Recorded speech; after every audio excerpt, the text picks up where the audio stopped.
Complete IELTS, Bands 4 to 5, by Guy Brooke-Hart and Vanessa Jakeman. Published by Cambridge University Press. This recording is copyright. CD 2.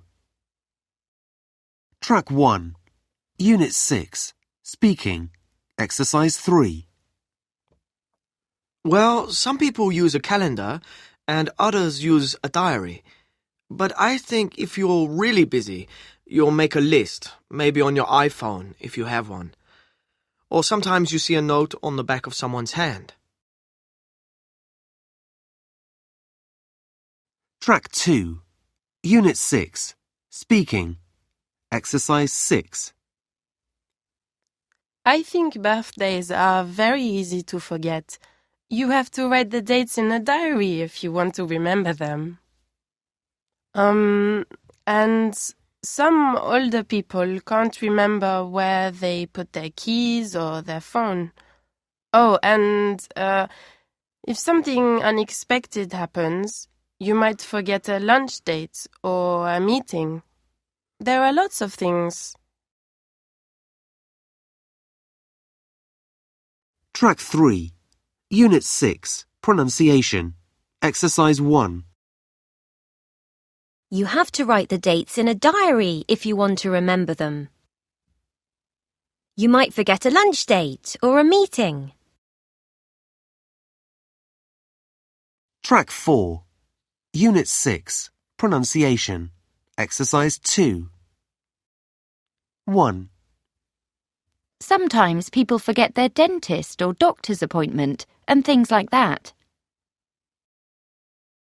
2, If a friend waits a long time for you, you should say you're sorry and pay next time you go out. 3, People don't usually fall asleep at work unless they're very tired. 4, A boring meeting or a long car journey can make people go to sleep. Track 5, Unit 6, Listening, Exercises 3 and 4. So we have to do a presentation on a successful person at our next seminar. Yes. Do you have any ideas? Well, I've been on the internet and picked out a couple. Okay. I've got some suggestions too. Right. Well, you start. Okay. His name's Mahmoud Kabur, and he's a filmmaker in Dubai, in the United Arab Emirates. Sounds good. Yes, he's the managing director of a very big film company. So what made him successful? Apparently his uncle was a film student, and because of that, he started making short films when he was only 16. That's quite young. And were they good? Yep, he won a scholarship to go to Canada and study film, and that's how his career developed. Great. Here's one of my suggestions. She was a ballet dancer, born in St. Petersburg in Russia in 1881. Anna Pavlova. Okay, why have you picked her? Well, firstly, because her parents weren't wealthy. They were very poor, in fact, and yet she still went to the School of Imperial Ballet at 10 years of age. Oh, that's so young. Was she very talented? Yes, she was, but she didn't follow the rules of ballet. She was very individual and did things that were different from other ballerinas at the time. Ah, and that's what made her stand out. Yes. Okay, I've got another woman, Marie Curie. She's very famous. Wasn't she Polish? Yeah, born in 1867. But did you know that she was the first woman professor at the University of Paris and the first woman to win a Nobel Prize? Yes, amazing. There were many brilliant scientists around when she was working. So why did she do better? Other scientists couldn't get ahead of her because she sensibly published her ideas straight away. What a clever thing to do. Yeah, everyone does it automatically these days. But all those years ago, people often didn't think about it. Great. Well, here's one more. Okay, who is it? This is an African-American guy who worked as a chef in the 1850s. His name was George Crumb. Did he make a famous dish or something? Not exactly, but without him, we wouldn't have the potato chip, or crisps, as the British call them. Oh. Yeah. Apparently, he had a customer who was annoyed because his French fries were too fat and soft. So he sliced a new potato as thinly as he could and fried it until it was hard and crunchy. Added lots of salt. And a new snack was created.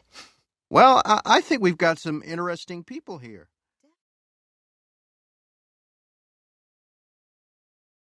Track 6, Unit 6. Listening. Exercise 6. Okay, so we have to choose one of these 4 people. It's going to be difficult. Well, why don't we agree on some criteria that will help us? You mean things like how old they were when they became successful? Yeah, except I'm not sure how old they all were. What about choosing a woman? Is it fair to select someone because of their gender? And look at celebrities. There are lots of women. But it was different in the past. Oh, I see. Yeah, okay. Let's pick a woman. Great. Right, well, they're all pretty talented, aren't they? Some have even won awards.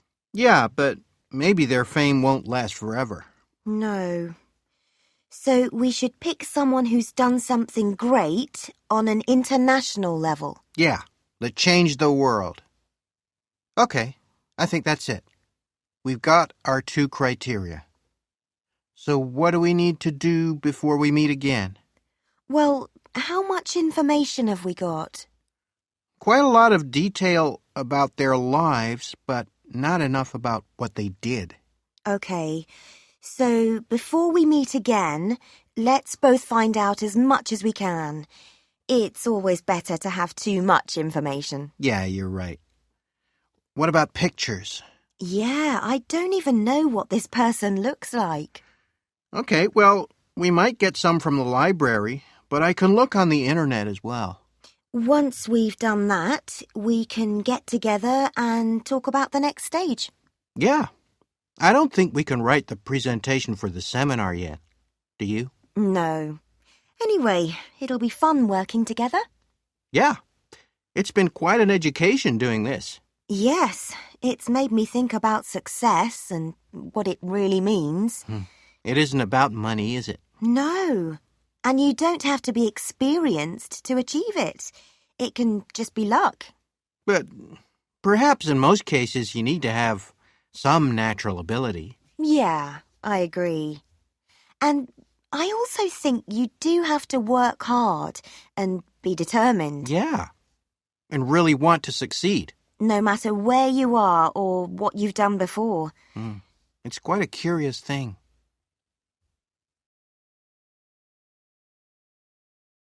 Track 7, Unit 7. Listening. Exercises 3 and 6.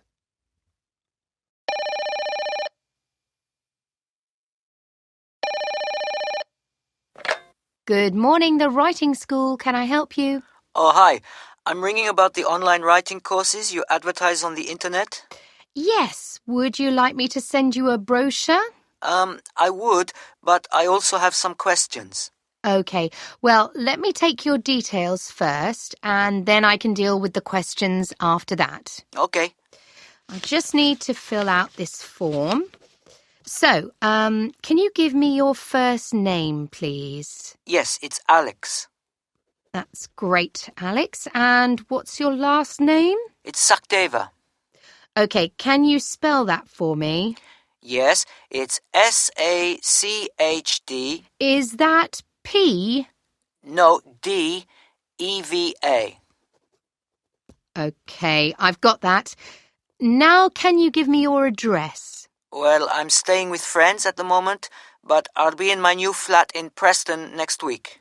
Well, perhaps the Preston address is best. Okay, so that's flat 4A, 396 New Valley Road. New Valley Road. Yes, that's right. OK, that's great. And we know the town. That's Preston. Yes. Do you know what your postcode will be there? Oh, I think I've got it somewhere on a piece of paper. Let me see. Yes, here it is. It's BN6 3BZ. BS? No, BZ. Right. I guess you don't have a phone number yet. No, not at the flat. And my mobile's not working right now. I have to take it to the shop and see what's wrong. Oh, I hope it's nothing serious. Well, it's new, so it should be all right. You could give me the number anyway, for the future. Yes, okay. It's 0787 345077. That's 354077. No, 345. Oh, thanks. I'll note that your phone is not working right now. Okay, thanks. Now, the last thing I need is an email address. Okay, it's alex7@ptu.com. That's my personal address. ptu.com. Fine. Now, as you're moving, I'll put something in the message box so that the brochure doesn't come too early. Yes, could you do that? I'll put deliver brochure next week. Oh, that's great. Now, what would you like to do about...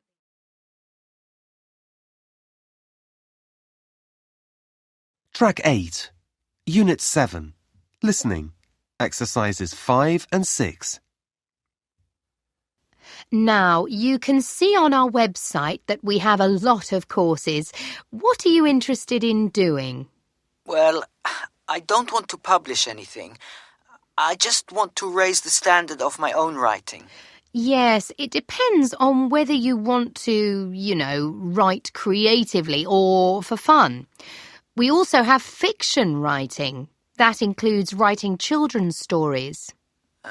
Well, I work in an advertising agency, so I'd like to write better so that, I'd like my salary to rise. OK, so we can send you our brochure for business writing. And if you think it'll be right for you, then you can enroll. Great. What happens after that? Then we send you the course pack. What does that contain? You get some books that will help you with your writing skills, an audio course on CDs and instructional DVDs to watch, and some lesson texts to read. Okay. What if I change my mind? Well, you can send the materials back to us. You have 21 days to decide, and we'll refund your fees within that time. Oh, that's quite good. I see. So the enrollment fee includes the course materials? Yes, it does. For all our courses. So are there different fees for different courses? Yes, at the moment, your course is... Let me see. They've just raised the prices. It was £340, but I think it's £375 now. Yes, fees rose a month ago, I'm afraid, by 10%. Most of our courses are now between £300 and £400. Okay, that's not bad. So who will teach me? Well, before we decide that, you do your first written assignment. It's like a personal profile. So I write about things like my background and where I was brought up? No, it's the future we're interested in. Oh, okay. So what I want to get from the course and how it will help me to achieve my ambitions? That's right. We get a picture of who you are and your needs, and then we match you to a personal tutor who will teach you and work with you. That's a good idea. And how do I get that to you? Well, you send it in to us by post or through our website. What about lessons? There are 15 lessons altogether, and each one has an assignment. And what sort of feedback will I get? There's continuous online support, and part of that is a web-based facility for all the students on your programme to get together. Oh, so we can share ideas and things? That's right, with no need to go into a classroom or be tied to weekly schedules. Okay. Thanks. I think that's all my questions. Don't hesitate to call if you have any more. Okay. Thanks. Bye.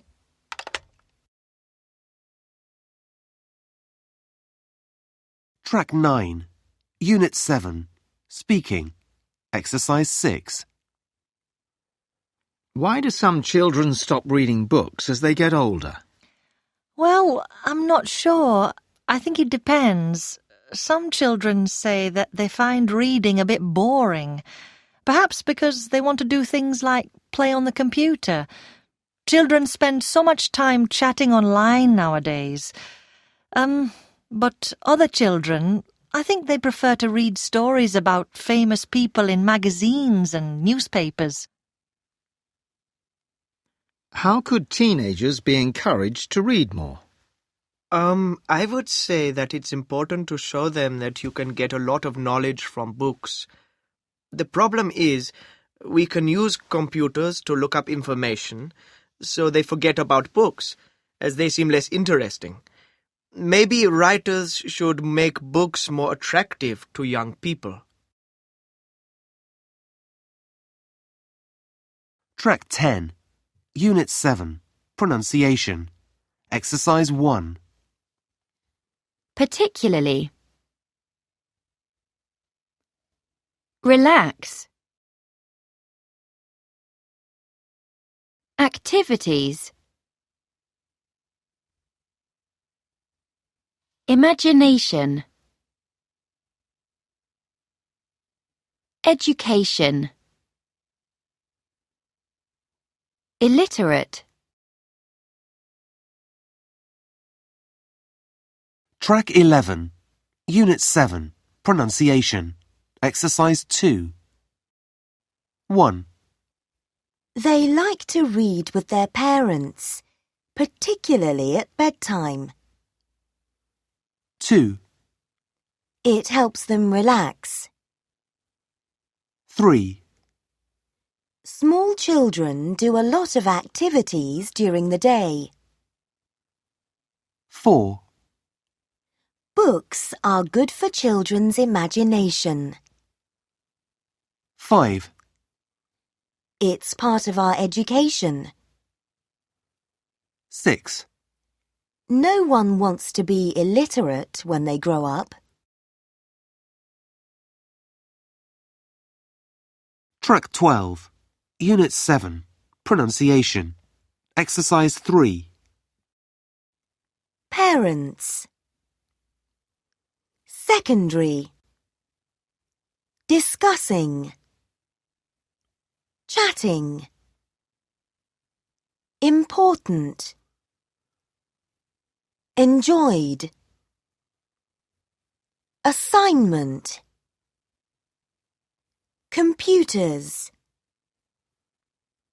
Attractive. Prefer. Track 13. Unit 8. Listening. Exercises 3 and 4.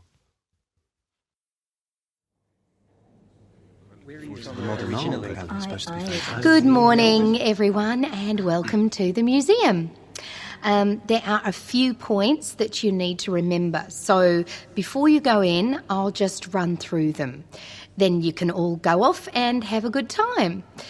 So, first of all, you've all paid and you all have a ticket that allows you to go anywhere in the museum and includes one trip to the 3D cinema.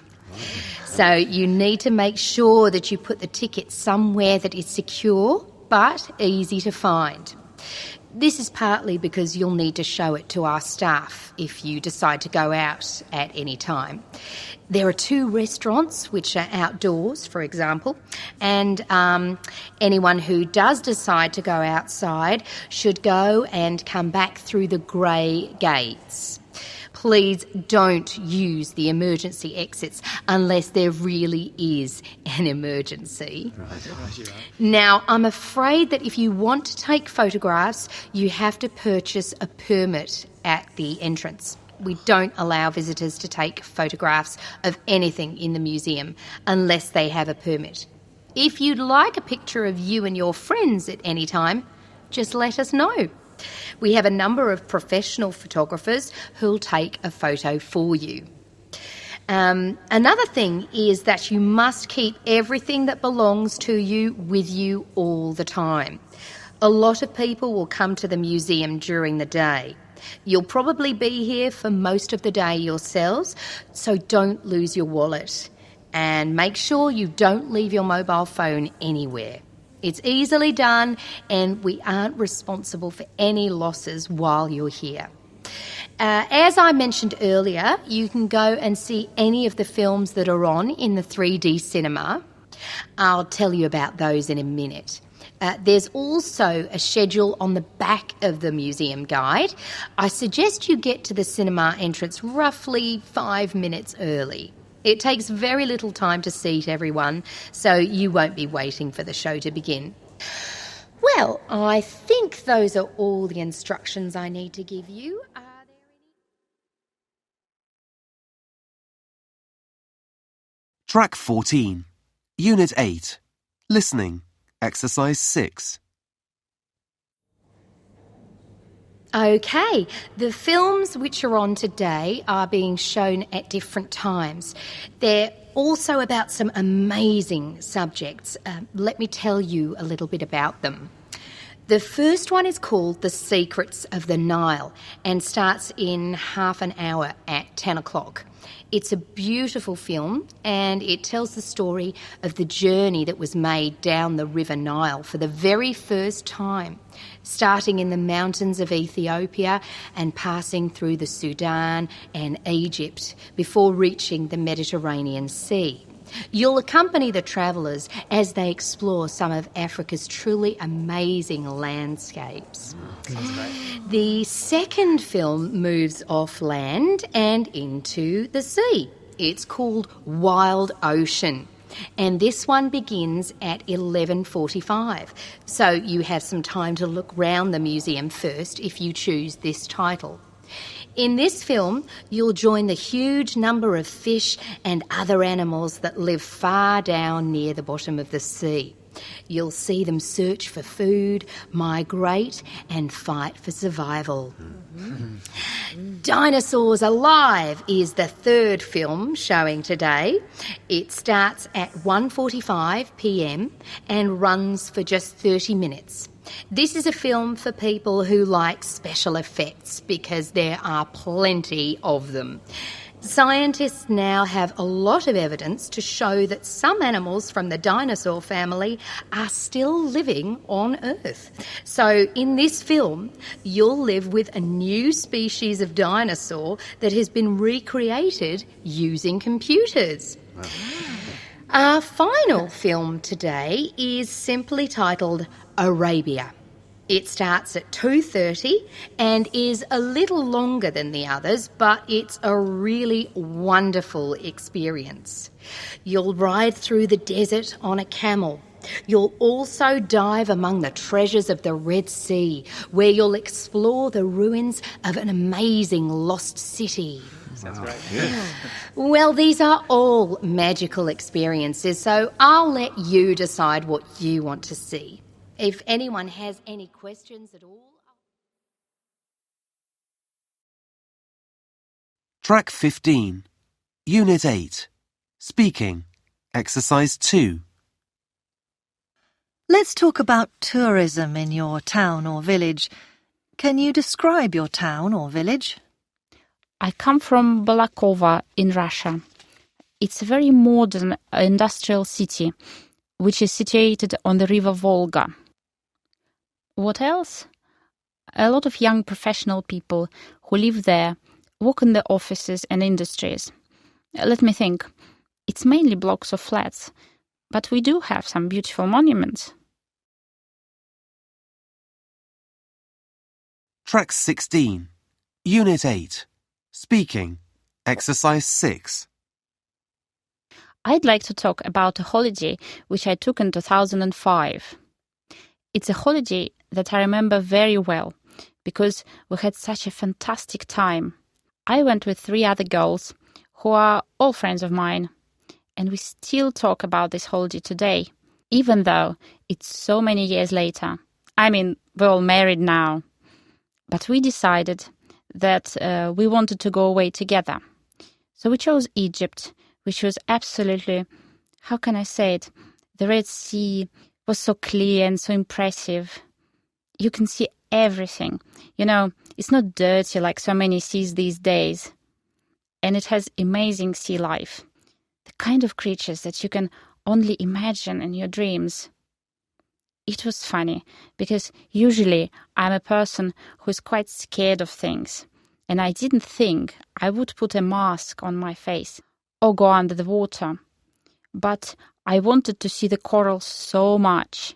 It was such a colorful, wonderful experience that I just put the mask on and then, wow, I couldn't believe all the shapes and types of fish. It was absolutely breathtaking. And what else did we do? Yes, we also went to see the ancient pyramids and the National Museum, which were all beautiful and also really impressive. I enjoyed this holiday so much because I had my best friends with me. I don't know if I'll ever have another holiday as memorable as this one. Track 17. Unit 8. Pronunciation. Exercise 1. I come from Balakova in Russia. I come from Balakova in Russia. Track 18. Unit 8. Pronunciation. Exercise 2. A. It's a very modern industrial city, which is situated on the River Volga. B. It's a very modern industrial city, which is situated on the River Volga. Track 19. Unit 8. Pronunciation. Exercise 3. I'd like to talk about a holiday which I took in 2005. It's a holiday that I remember very well because we had such a fantastic time. I went with 3 other girls who were all friends of mine, and we still talk about this holiday today. Track 20. Unit 8. Pronunciation. Exercise 5. It was funny because usually I'm a person who's quite scared of things, and I didn't think I would put a mask on my face or go under the water, but I wanted to see the coral so much. Track 21. Unit 9. Listening. Exercise 3. So, Farhad, let's talk about your presentation. You've done a rough outline, so let's go over it, and then you can go away and write it all up. Sure. I asked you to choose a topic related to water, and you've chosen desalination, removing salt from seawater. Now, why did you choose that? Well, I come from the United Arab Emirates, and we have the world's largest desalination plant. Right, that's very relevant, and I think you should include that, your personal reasons at the start. Say why I decided on this topic. Yes, just give a sentence or two. That'll do. Okay, I thought I should keep the introduction brief. Yes, but you can say why you like the topic. It's a good choice of topic. Very interesting. And then I can follow the introduction easily. Okay. Now let's go on to the historical background. I want to make it clear that seawater purification isn't a new idea.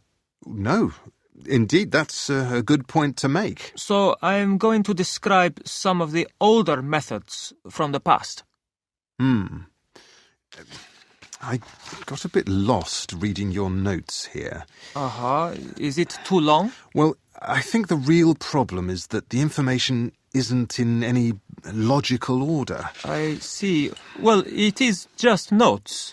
Well, you start in the 18th century, then move to the present day, then go back to the 20th century. So it needs reorganizing. Yes, that would help. Okay, I'll make it clearer. What about the description of the process? Yes, that looks pretty good to me. But we'll go over it in more detail in a moment. Okay, I may need to cut it down. Yes, definitely. It goes on for a long time and gets a bit technical. Sure. Okay. After the process, I want to talk about the pros and cons of desalination, because that seems to be the big debate. I totally agree.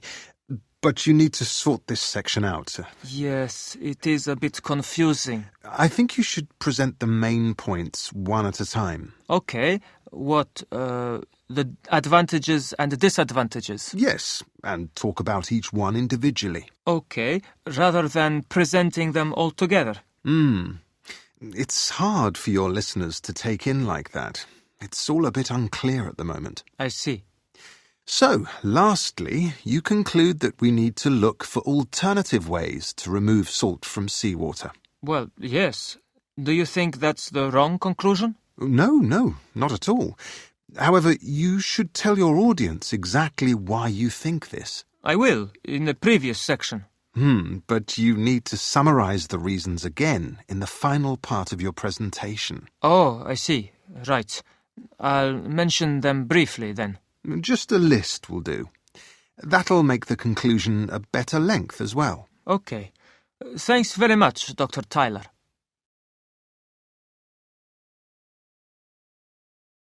Track 22.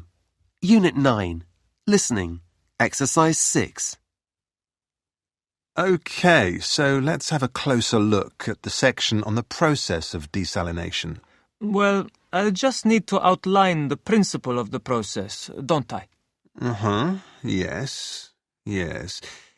You need to explain first what desalination means. Well, I want to start by referring to a natural form of desalination.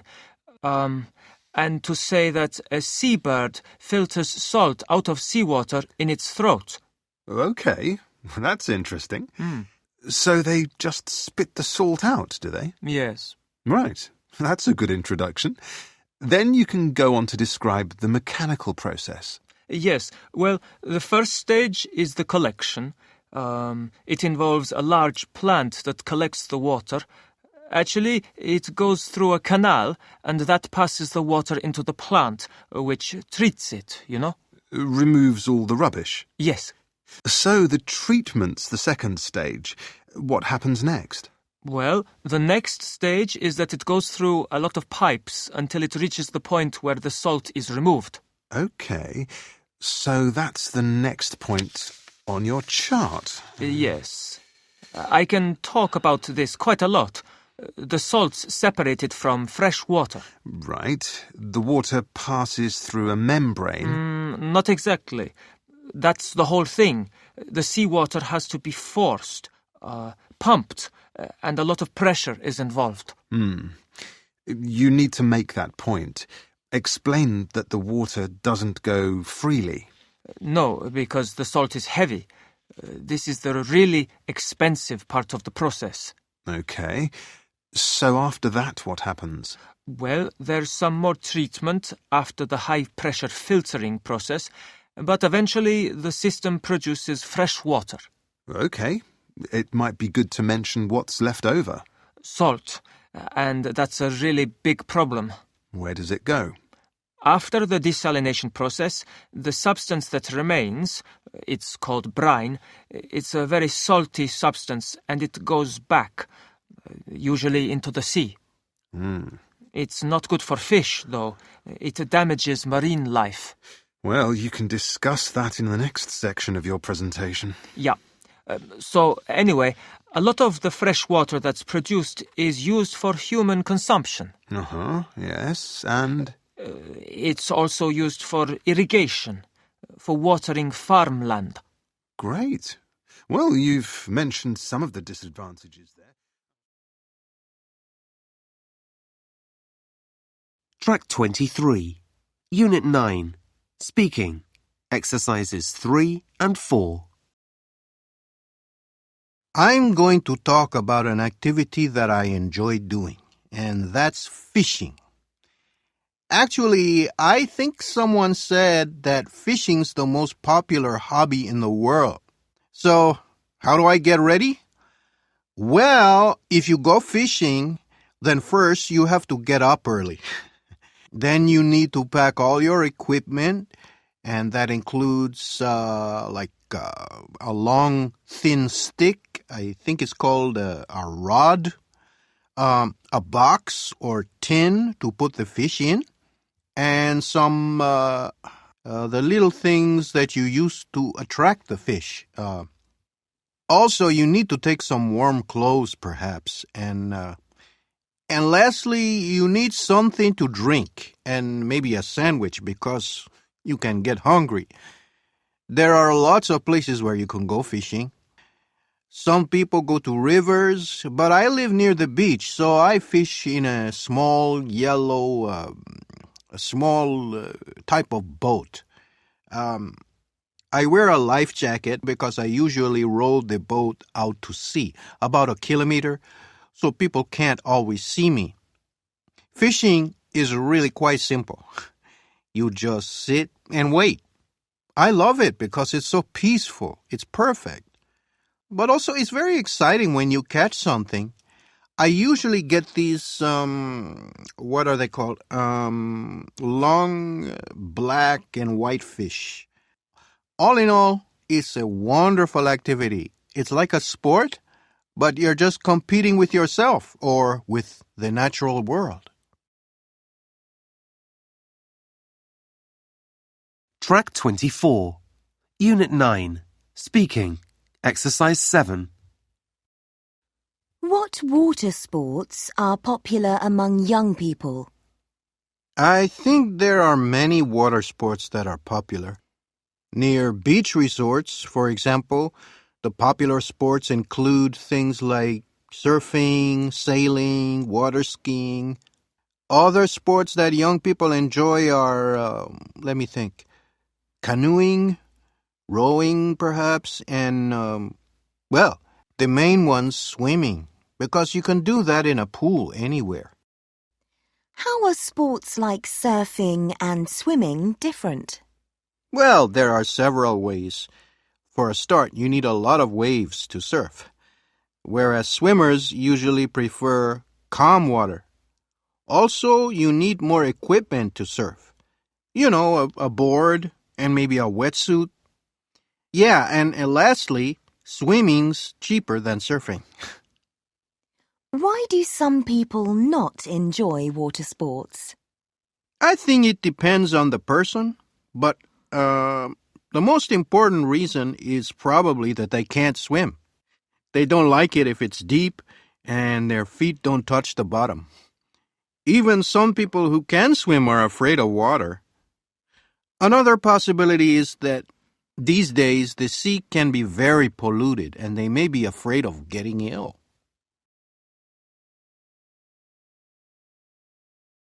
Track 25.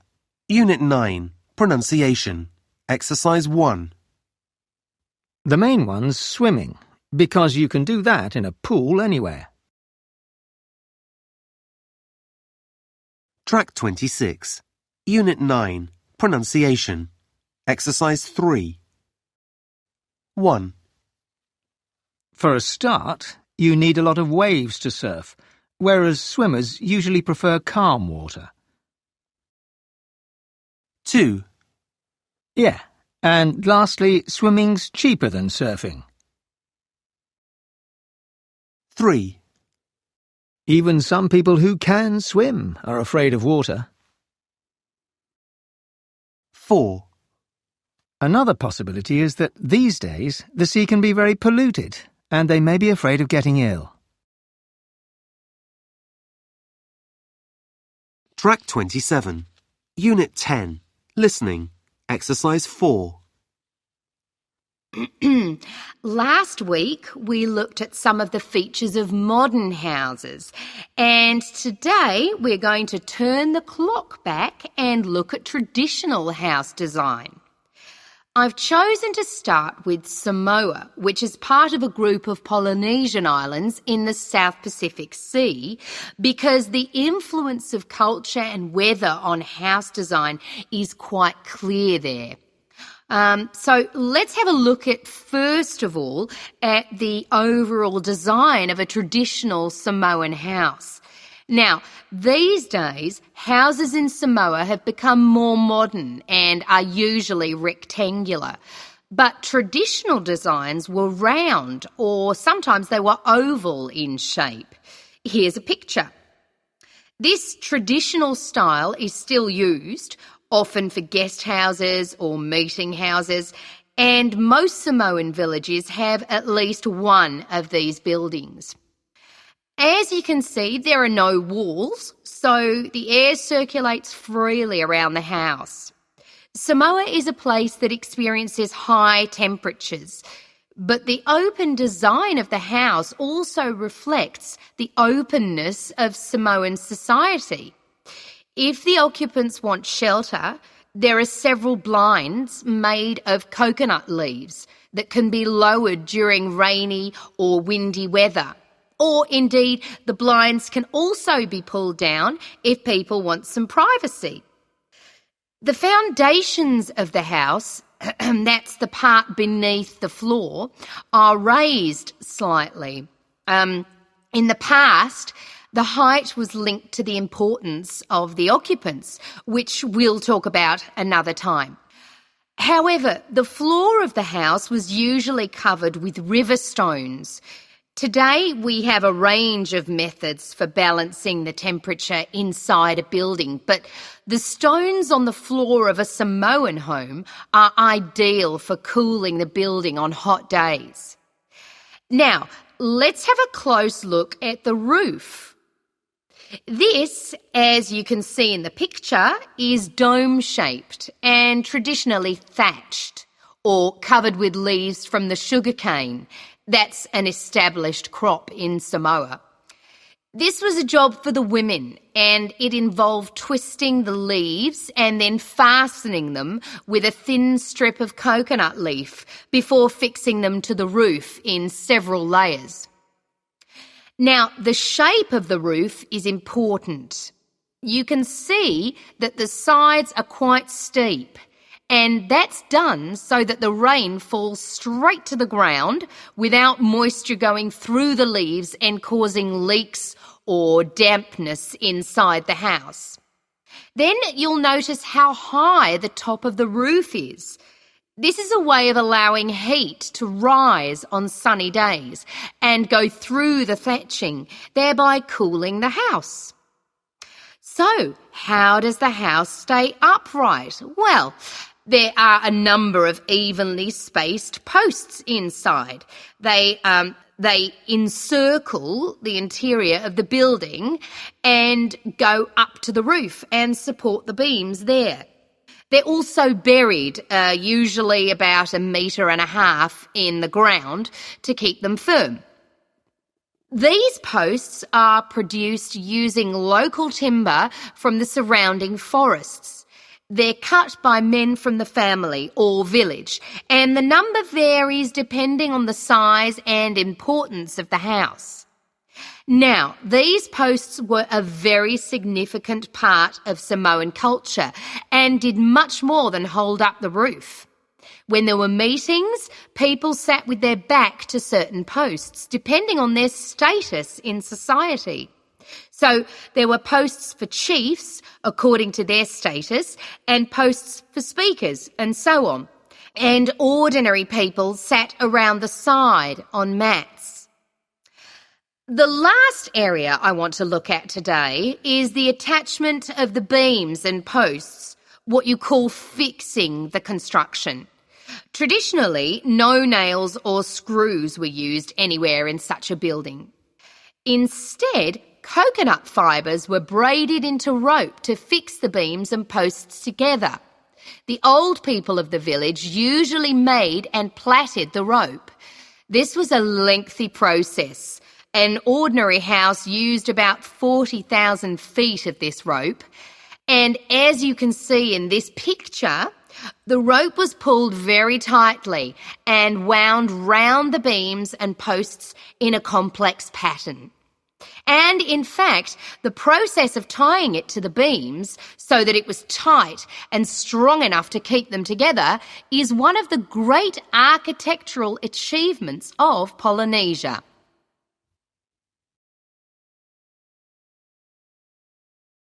Track 28, Unit 10, Speaking, Exercise 5. Are traditional houses more attractive than new houses? Well, even though some traditional houses looked amazing when they were built, most of them just look old-fashioned now. I think people prefer new houses. I think so, because they were designed and built separately, and people use traditional designs and materials. New houses can look great from the outside, while inside their shape is a bit dull and boring. I think it depends on the house, Whereas some traditional houses in my country have interesting features like doors and windows, others are just very plain. A new house would be better. Track 29, Unit 10, Pronunciation, Exercise 1. Even though some traditional houses looked amazing when they were built, most of them just look old-fashioned now. Track 30, Unit 10, Pronunciation, Exercise 3. New houses can look great from the outside, while inside their shape is a bit dull and boring. Whereas some traditional houses in my country have interesting features, like doors and windows, others are just very plain. Track 31, Practice Test, Listening, Section 1. You will hear a number of different recordings and you will have to answer questions on what you hear. There will be time for you to read the instructions and questions, and you will have a chance to check your work. All the recordings will be played once only. The test is in 4 sections. At the end of the test, you will be given 10 minutes to transfer your answers to an answer sheet.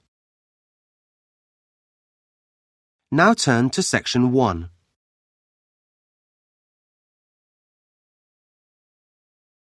Section 1.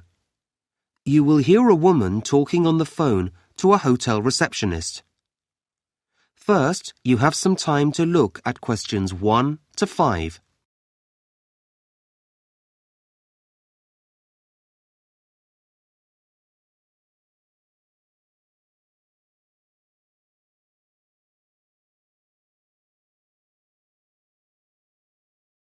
You will see that there is an example that has been done for you. On this occasion only, the conversation relating to this will be played first.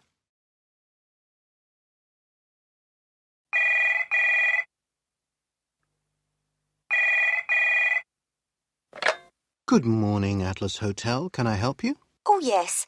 A friend has told me about your hotel, and I'd like to book some rooms, please. Okay, when would you like to stay here? Well, we've booked flights on the 23rd of August. Okay, I'll just find that date.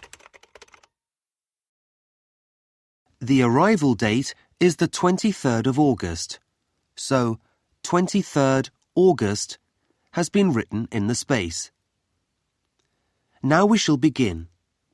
You should answer the questions as you listen, because you will not hear the recording a second time.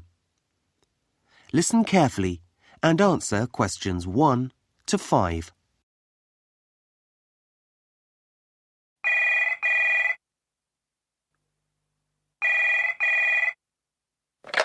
Good morning, Atlas Hotel. Can I help you? Oh, yes. A friend has told me about your hotel, and I'd like to book some rooms, please. Okay, when would you like to stay here? Well, we've booked flights on the 23rd of August. Okay, I'll just find that date. That seems to be fine. We have a few rooms available then. Oh, that's good. I was a bit worried. We've left things rather late. Well, you're lucky. We had 2 cancellations last week. Oh. Now, how long do you want to stay for? Well, last year we only stayed a week, and it wasn't long enough. So this time we thought 2 weeks, if it's possible. That looks fine. Yes, you do need plenty of time here to really relax. It'll be getting towards the end of the tourist season as well, so it won't be quite so hot then. Oh, good. We've got 2 children, and I was wondering if you have any rooms that are next to each other. Let's see. I'm afraid that isn't possible, but we do have what we call a family room, which is a lot bigger than a double room and can take 2 adults and 2 children. Oh, that sounds perfect. Okay, I'll book you in for that. So, can I have your name and address, please? Yes, it's Mr. and Mrs. Shriver. Can you spell that for me? Yes, it's Shriver.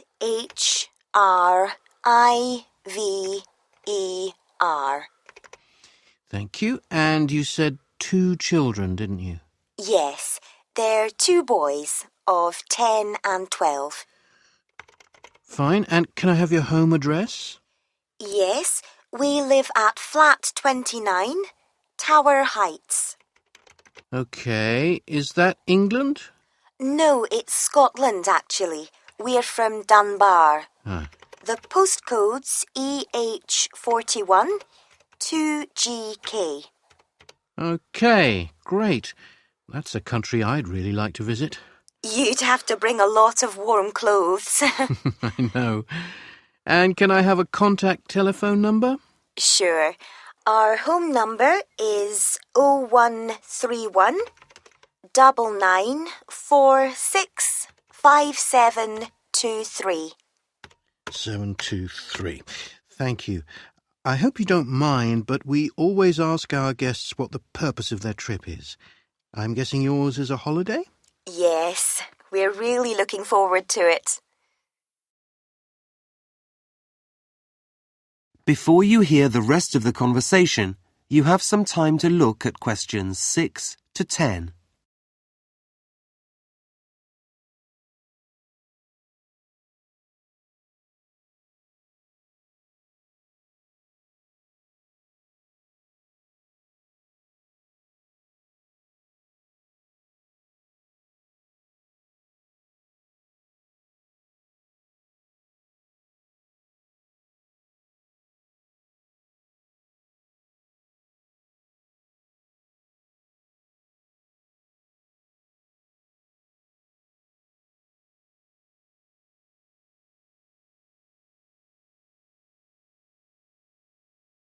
Now listen and answer questions 6 to 10. As you've been here before, I wonder if you'd mind answering a few short questions for our tourist board? No, not at all. They collect information from tourists so that they can try to improve the tourism industry here. That's a good idea. Okay. So, what type of holiday activity do you like best? Well, I like a lot of things. I like shopping and sightseeing. But I think as a family, we all enjoy swimming the most. Okay, and do you go to the beaches to do that? Well, sometimes we do. We also like to sit around the pool at the hotel. When you go to the beaches, what do you think of them? Well, they're a bit crowded. I know. But then you expect that in the holidays. The main thing is that they're very clean. That's why we come back. I'm glad to hear that. And you said you like shopping? Yes, it's fun. How are the shop staff? Are they... Well, I don't want to criticise, but sometimes, well, they're a bit too helpful. trying to sell you souvenirs? Yes, I prefer to choose things myself. Uh-huh. What about eating and the service in the restaurants? Oh, the food is delicious, always. And the waiters, well, they're polite and so fast. Nothing takes very long. That's good news. Sometimes people complain, but... Well, I haven't been to every restaurant. There are rude waiters everywhere, I suppose. Well, we like to avoid it if we can. Do you have suggestions for things which might improve your holiday experience here? Not really. Let me think. Oh, yes. I did notice last time I was there that there are local buses, but you don't seem to have any bikes. No, we don't. Most people have cars. It's just nice to hire one and get some exercise. Go at a slower pace so that you can really see the landscape. OK, I'll note that down. Well, thank you very much. That is the end of section 1. You now have half a minute to check your answers.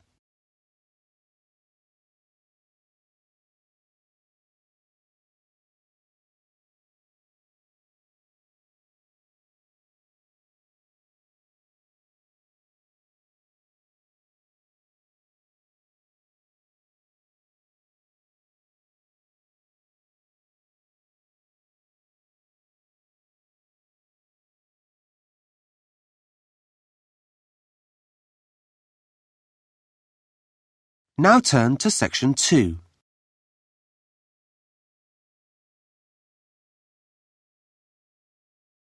Track 32. Practice test. Listening, section 2. You will hear someone talking about a wildlife park. Before you listen, you have some time to look at questions 11 to 15.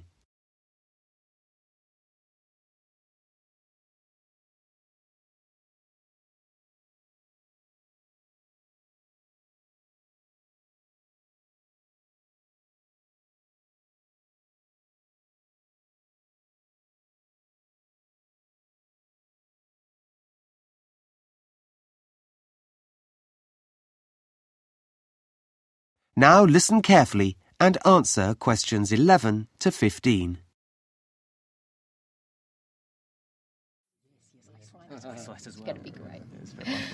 Good morning, everyone. I'm a keeper here at Arana Wildlife Park, and that means that my job is to look after some of the animals that we have here. First, let me tell you a bit about us. The word Arana means welcome in the local Maori language, and we are very pleased to see you all here.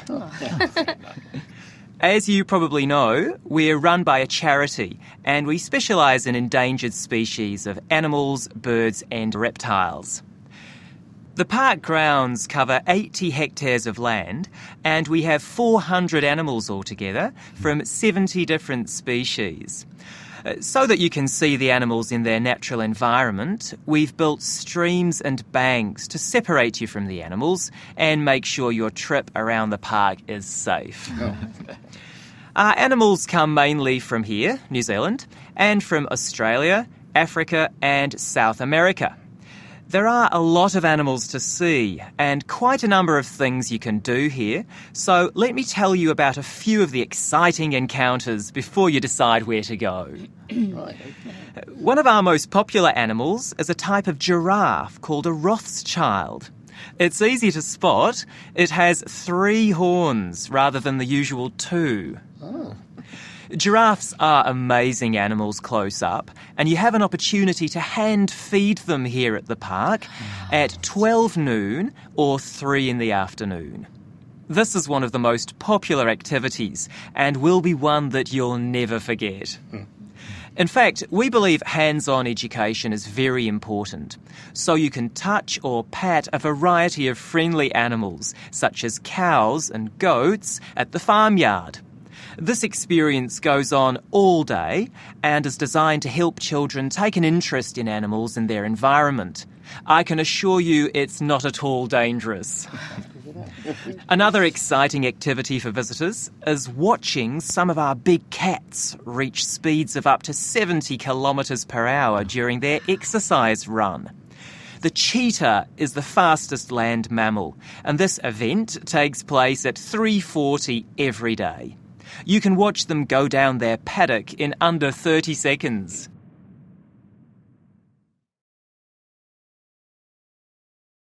Before you hear the rest of the talk, you have some time to look at questions 16 to 20.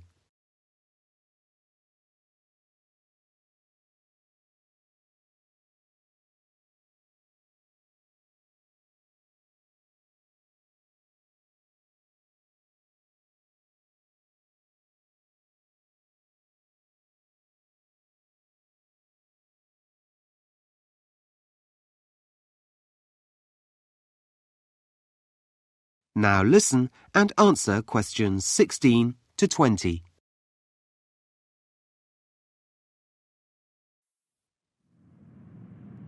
So, here's a plan of the park. As you can see, we're here at the main entrance, and there's an information centre to your right. Now, it's quite easy to get around the park. We have daily guided walkabout tours, which let you get up close to the animals. Or, if you prefer to be at a distance, you can take the safari bus and drive around with a wildlife expert. If you decide to take the walkabout tour, it leaves at 10:45, that's in just under an hour, from the meerkats enclosure next to us. From there, the walk passes the adventure playground and the otters in the first enclosure, and then arrives at the New Zealand birds area in the next enclosure just in time to see them being fed. Then you go on to the reptile house and the tigers and the rest of the animals. Alternatively, you can wait until the afternoon walk. There are plenty of other things to see in the morning. One of these is the African village. Just turn to your right from the main entrance, walk past the first bus stop, and it's just before the African wild dogs enclosure. It's a wonderful, colourful experience. You can also go to the shop and buy your souvenirs there. We have beautiful soft toys, giraffe and zebra, for children, and a whole range of t-shirts, hats and skincare products with an African theme. After that, why not have lunch in the picnic area on the far eastern side of the park? I'd recommend this because while you're eating, you might catch sight of the ostriches on one side of you or buffalo on the other. For the afternoon walkabout tour, you'll need to find your own way to the African lion habitat, which is on the west side of the park, just past the conservation centre. To join the tour, you actually go past the lion habitat. You'll see 2 bus stops, keep walking, and the meeting place is about half a kilometre after the second one. If you've gone past the zebra, you've gone too far. For those of you who would prefer to travel on the safari bus, this runs from 10:30 to 4 p.m. There are stations throughout the park, but the first one is at Jomo's Cafe, which is directly opposite where we're standing. Go straight ahead and it's just in front of the giraffes. There are various feeding times for the animals and the bus stops in time for all of these. So, let me just give you some safety guidelines. That is the end of section 2. You now have half a minute to check your answers.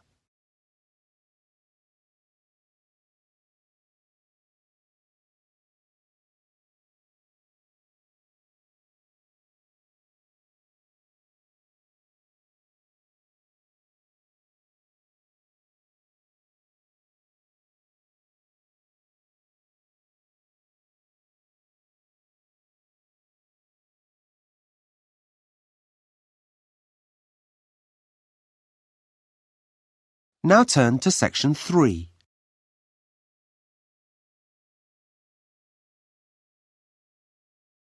Track 33.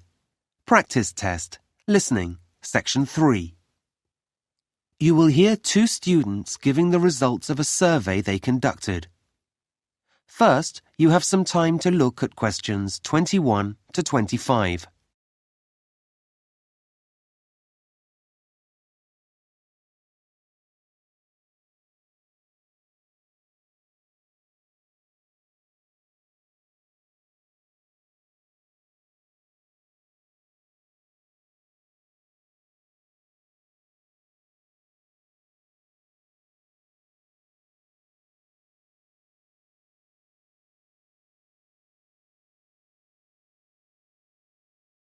Now listen carefully and answer questions 21 to 25.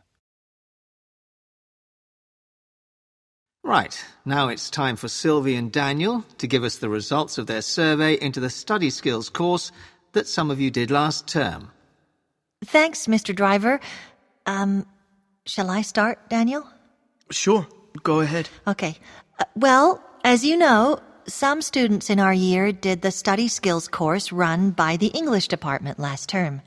It was interesting because it was completely voluntary. It wasn't a compulsory component of the exam course or anything that we need in that way. But Mr. Driver thought it would be a good idea, that it would help with our other work. Yeah. So after the course finished, Daniel and I decided to review it, ask students what they thought about it, as part of our education assignment. Yeah. So this is how we did it, our study method. At first, we thought about interviewing students face-to-face, but we have so much other work, and we knew it'd be quicker to use email and just send out a questionnaire. Though we also had to write that. Yes, and this method does rely on students filling it in and sending it back, but the response rate was pretty good. Yeah, 70%, I think. Okay, so first of all, 33 students signed up for the course. And we did 12 sessions over the term, and they took place every Monday morning. A good start to the week, I thought. Yeah, and the rest of the week we could put things into practice. So, what did we expect? For me, I expected it to be useful for all my subjects. Things like philosophy. Yeah, that's what Mr. Driver had said. And I was right. I feel more able to deal with difficult texts now. You know, like the ones we have in economics. You feel you can do it. Yeah, I think other people found that it actually made them want to read more frequently and read books outside the course list. If you've got time. As for our teacher on the course, Jenny, everyone felt she was really good. We learned a lot from her. Not because she set a lot of homework or anything like that. The thing people said was that she gave us fascinating articles and ideas to work with, some of them. Well, we were quite happy to carry on looking at them at home. Yeah, that's so important. It's really easy to get bored in class, but that didn't happen. Before you hear the rest of the conversation, you have some time to look at questions 26 to 30.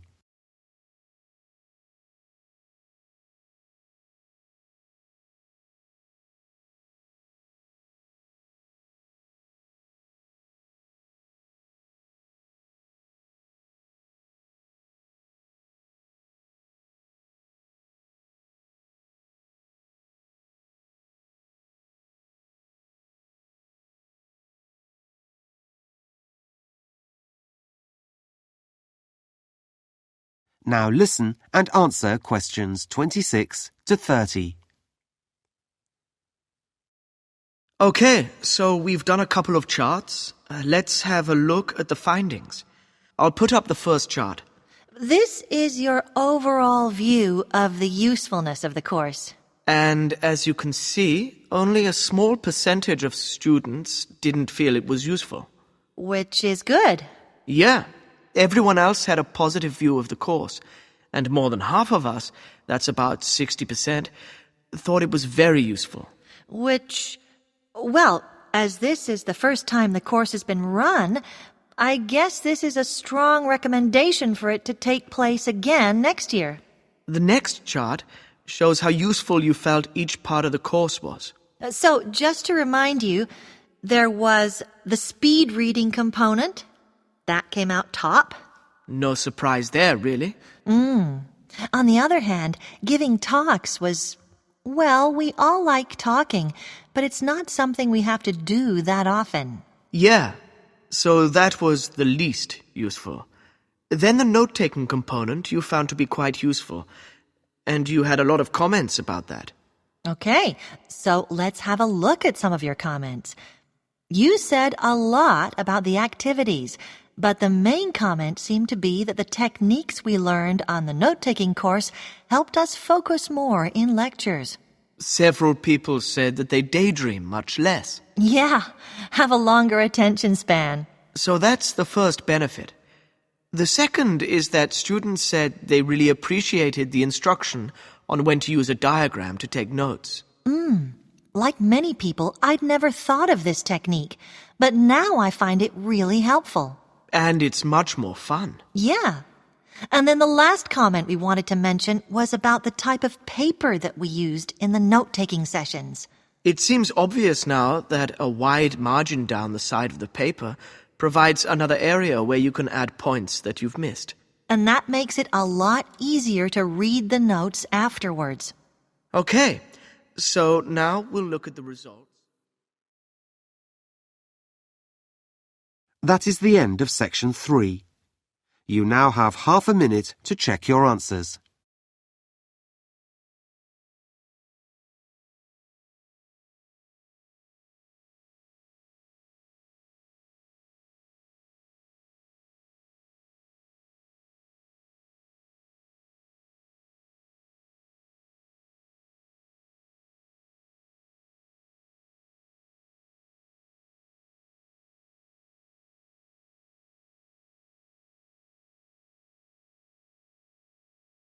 Now turn to section 4.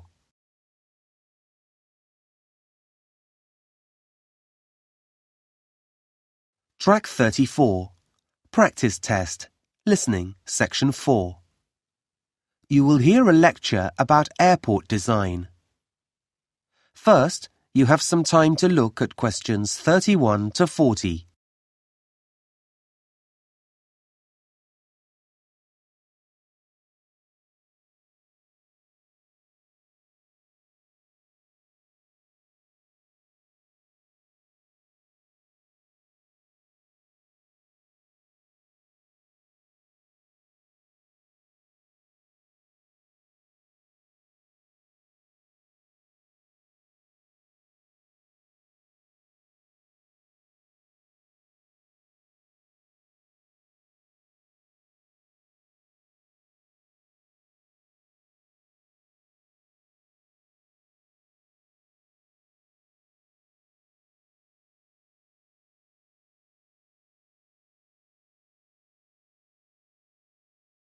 Now listen carefully and answer questions 31 to 40.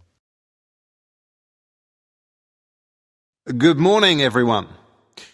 Well, last week we looked at some of the architectural features of modern house design. And today we're going to move on to look at airport design and how this has changed over the years. So, if we start by going back to the 1960s and 70s, when there were a lot fewer airports than there are today, well, check-in desks, customs and waiting areas were all very basic. They were rather like a bus station, designed to allow air traffic in and out of the terminal, but not very welcoming for passengers. Even though passengers spent a lot of time there, the important features were related to the flights, rather than the people who took them, or indeed the places where the airports were built. But that all changed in the next few decades. And if you look at any big airport now, it's more like a mini-city. It combines a transport centre with a mall full of shops and facilities designed to make passengers feel more comfortable. So airports have been transformed. And as with any city building, their design now takes into account features outside the airport terminal as well. So why did this change happen? Well, there are two main reasons. The first was the huge increase in passenger numbers, in the number of people travelling by plane. And this was a direct result of mass tourism, with things like cheap holiday packages and low-cost airlines, with the construction of high-rise hotels and hotel complexes. And then people started travelling more regularly from one country to another for things like meetings, and so the growth in international business also pushed numbers up. In fact, passenger growth has been so significant over the past 30 years that it's estimated that some 21st century airports will need to handle up to 50 million passengers a year by 2020. The second reason for the change is, and this is a key aspect of airport design, people have realised that the airport is the first place you see when you visit another country. This means it forms your first impression of that country, and that impression has to be good. Airports are now called gateways to the cities they serve, and that raises visitor expectations. Now, what are the changes that have taken place in airport design? Well, the interior design, the inside of most airports, is now completely different. First, the dark, enclosed airports of the past have been replaced by large, open areas that look out onto the surroundings. Look at this picture of Beijing Airport. There's a huge amount of space and light, and this is typical of many airports today. Second, well, in the past, you had to go outside the airport to get trains to terminals, but now these are integrated into the design. Also, airport walkways are wide and can cope with the large volume of people.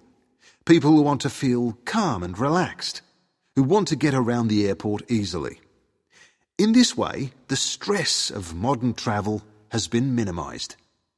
Outside, the buildings have changed too. Airports were once ugly buildings with large towers and concrete boxes around them. Now they're designed to fit into their surroundings. Look at this picture of the Arctic Circle Airport in Norway. The airport itself is surrounded by mountains. So, as you can see, the roof of the airport has been designed so that it's shaped like a range of mountains. There are peaks at the top and then steep sides that touch the ground.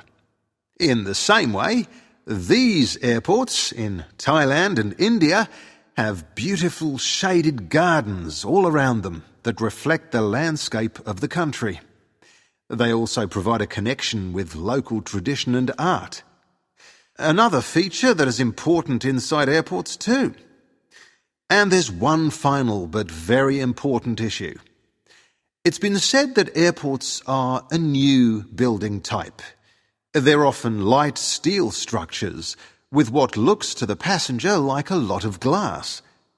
But this is special glass that can maximise daylight and comfort and cut down on energy use. Bangkok's main airport is flooded with controlled daylight in a tropical climate, and this is achieved through the use of new materials and modern technology, which have also allowed engineers to come up with methods of reducing costs. So, let's take a closer look at some of these. That is the end of section 4. You now have half a minute to check your answers.